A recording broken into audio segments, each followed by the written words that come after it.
So we ain't gonna never be broke. We ain't gonna never be hungry, because we gonna feed ourselves with love. We ain't gonna never have no mental problem, because I'm gonna be thinking about you all the time. All that foolishness there. I'm be honest with you. Let me tell y'all something. I love my wife. God in heaven, she's a good woman. I don't tell her all the time like I need to. Good wife. Let me tell you something. When you get yourself in a situation and you don't know which way to turn, well, my wife had, whatever she had, postpartum. We lost a child, went into postpartum, and things flipped around, and she thought I was trying to kill her. I had never dealt with anything like that in my life. I had never even heard. When I saw, I used to say, this is just some people make up to be on the news and try to justify things they're going, but to actually deal with something like that, and you had to sit down and consider, what am I going to do now? What am I going to do now? Isn't that right? Getting another wife was never an option, but weren't on, was I going to have a committee? Was I going to have to just get away so I could just legally untie my name so she couldn't mess up nothing, raise my kid? I couldn't sleep. I battled. I wrestled. Just never imagine what I would ever have to suffer with. You just never know what God will actually have you to suffer and go through to see, are you really serious about what you say you'll do? Mm-hmm.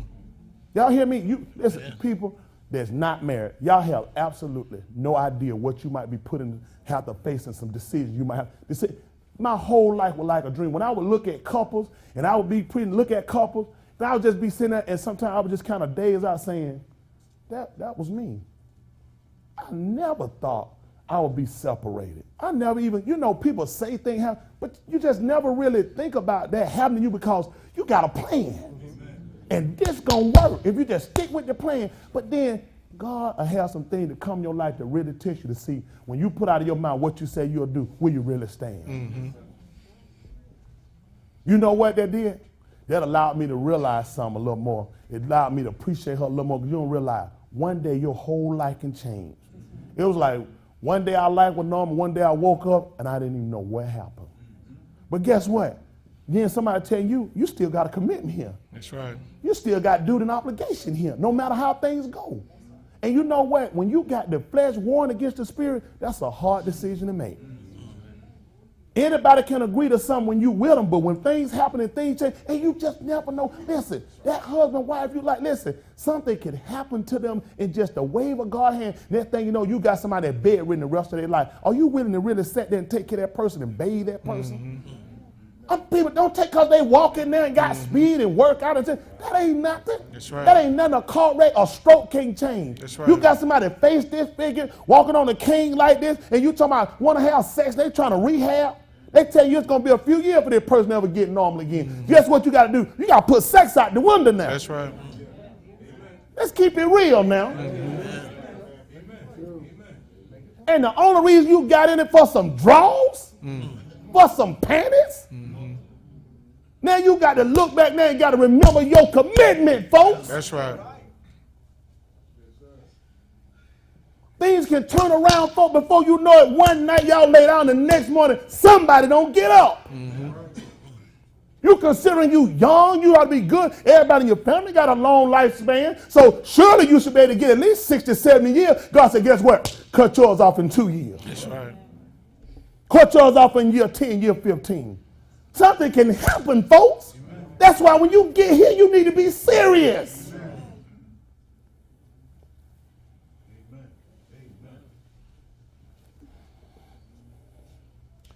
I just want to say, my closing, I appreciate y'all. I know it ain't been easy, but what you're doing can be a model and a light to other young people, as well as myself. Looking at people, a lot of times people want to look at perfect, what they call a perfect marriage. A perfect marriage is one that end up with the word. Mm-hmm. Perfect ain't time. That's right. Isn't that right? Perfect is staying with the word. Some mistakes can be made. Some wrong decisions can happen. But when you got that word and come back and mend it, because you want to think about something, think about us. When God took us, none of us were a virgin to the world. That's right. Everyone that came right away, you know what he did? Just like he told Hosea, go and love a woman, a whore. Then when he took up, what do you think you were? You wasn't a virgin. You had served in other religion, had other behavior, but you know what he said? I'll take you. I'll take you. And when the marriage got sour, not on his end, on your end, he said, I'll take you back. That's right. When you get in a marriage, you know what you got to be willing to say? If you should stray, if you should get out the path, I'll be right here waiting. If you ain't willing to say that, please don't get you no husband, no wife. Please don't be waiting. If you're not willing to say whatever happened, I'm in it for the long haul. You don't never need to come here. That's right. And if you do and waste my time and you jump out and you quit, I'm going to bring you right and I'm going to dive on that pole. I'm going to try to take your head off. This is the wedding ceremony. This is a vow renewal. Now, I'm going to ask them, after all that, do you, Brother Gerald Lancaster? No, ain't no do you. You still gone. Is that all right in your dictionary? Still gone. That's good. You still gonna take Sister Valerie Lancaster to continue to hold, to continue to nourish and cherish and love her. For richer, for poor, and even she brought the wrong turkey and she put a brain. I'm sorry. As long as you both shall live, to death do you part. Think about it. Don't run fast. She brought the wrong turkey. Think about it. She brought the wrong turkey. Think about it. Think about it. I prayed about it. Yeah, think about it. I do and always will. Thank the Lord. Do you beloved Sister Valerie Lancaster, who brought the wrong turkey? Yeah, you gonna not do it.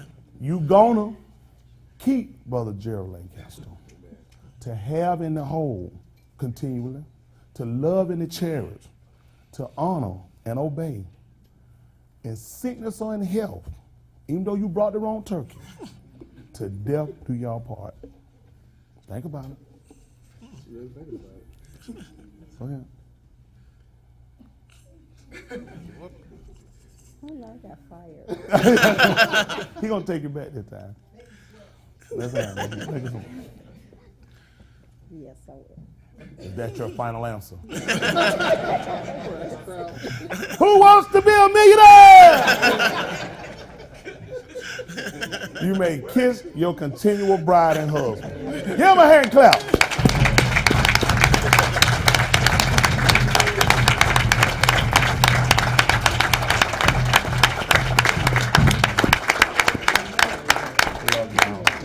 Appreciate you. Love y'all. Appreciate y'all. Ain't that beautiful?